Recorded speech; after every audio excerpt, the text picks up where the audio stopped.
While our tour might have begun over at the Common and the Public Garden, it isn't until we move toward downtown that we really get a taste of colonial Boston.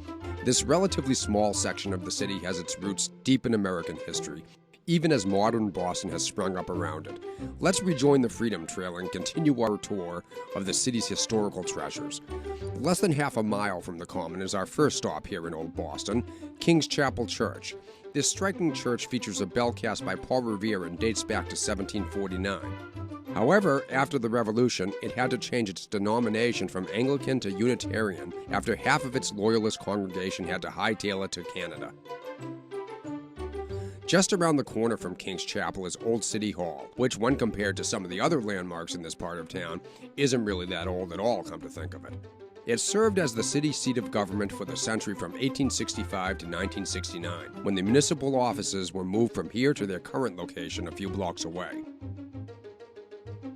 A statue of Benjamin Franklin stands in the courtyard, and though this famous statesman is more associated with his adopted home of Philadelphia, he was actually born right here in Boston in 1706. In fact, some of Old Ben's family can be found back at the Granary Burying Ground between here and the Common.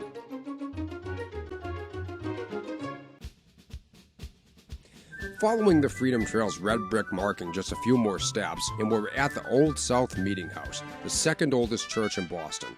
Though it was originally built for Puritan religious services, it quickly became a center for meetings and public protests. In fact, it was here that a crowd of 8,000 assembled on the night of the Boston Tea Party in 1773 to be led by Sam Adams to turn Boston Harbor into the world's largest teapot.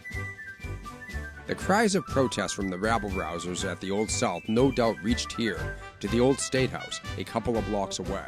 This venerable structure is the oldest public building in the entire city and was the seat of British colonial government from 1713 to 1776. It was here that the dreaded Stamp Act was debated by the Massachusetts Assembly after its imposition in 1765. And the growing animosity between the locals and the British troops stationed here led to one of the most sensational and sensationalized events of colonial history, the so-called Boston Massacre of 1770. What started out as a dispute between a wig maker's apprentice and a British soldier over an unpaid bill escalated into a near riot, and when British troops fired into the crowd, 5 people were killed. The resulting frenzy around the incident further galvanized the colonies against British rule, and the calls for revolution began to grow.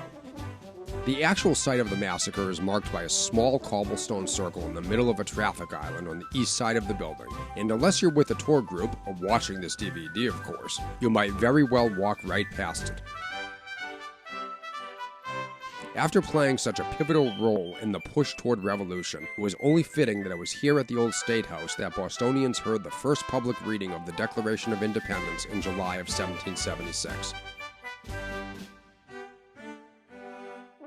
The one other piece of real estate in the area that can give the Old State House a run for its money in terms of historical significance is Faneuil Hall, just a short walk away. The statue of Samuel Adams stands out front, and it's an appropriate addition to the landscape because it was here in the hall's second-floor meeting room that Adams was calling for independence as early as 1772.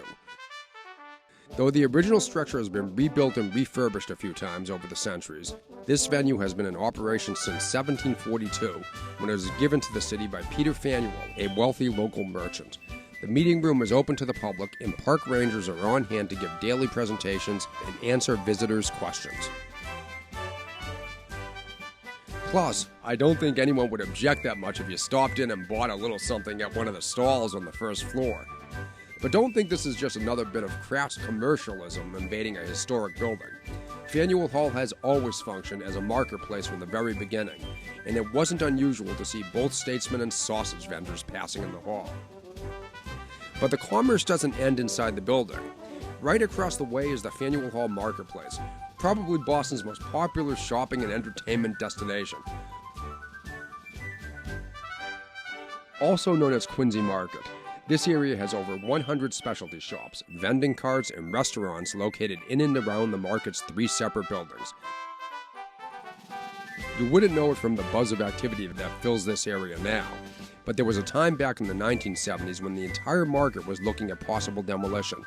Luckily, cooler heads prevailed, and the redevelopment here at Quincy Market has made the area a real showpiece for the entire city. Though Quincy Market got rolling in the early 19th century, an even older relic of Boston's early days is just a short walk away. The so-called Blackstone Block is the city's oldest surviving commercial street. This cobblestone lane dates back to 1714 and was long dominated by various butcher shops. The street's most famous resident these days is Boston's oldest restaurant, the Union Oyster House, which has been in operation since 1826. The entire neighborhood is watched over by the distinctive tower of the Custom House, just a few blocks away. This 495-foot tower was added to the building in the early 20th century, and it has easily become one of the most recognizable landmarks here in Boston. Truly one of America's first great cities.